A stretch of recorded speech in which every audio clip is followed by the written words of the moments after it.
Binibini, sana'y makinig ka. Habang tinatasa itong lapis na panlapat sa tula, kasabay ng ngiti mong diyan ako nagsimula. Patungo sa ugali mong napakasama. Di ko nakita sa iba.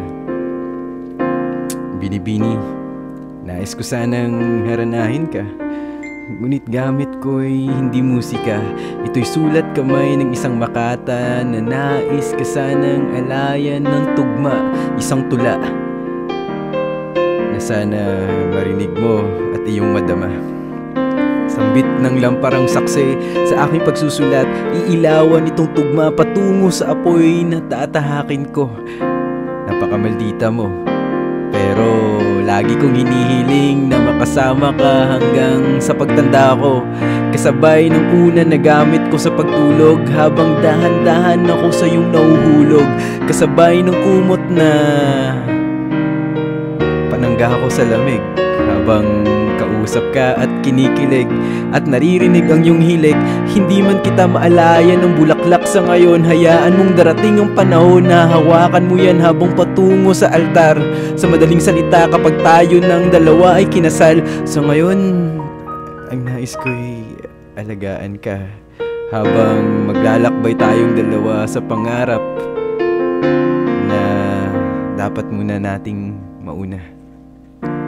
Ayos lang kahit maging utusan mo sa tuwina. Handang magpaalipin sa'yo, aking prinsesa. Nais kong ikaw ang kasama ko para luminaw ang malabo. Mulalakbay sa pangarap kahit malayo. Kasabay tayong ngingiti sa pagiging panalo. At higit sa lahat, magiging ina ng mga anak ko.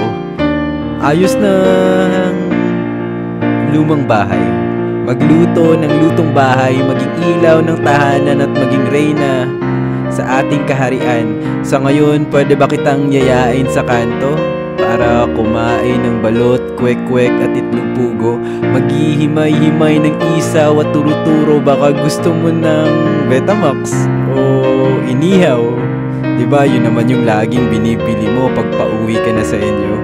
Sa ngayon, isasakay ka muna sa motor na di kahon, ihahatid sa bahay nyo kahit pamasahe lang ang aking baon. Ikakarga kapag magabaha, aalayan ka kapag ikaw ay nadapa, pero tatawanan ka kahit konti lang.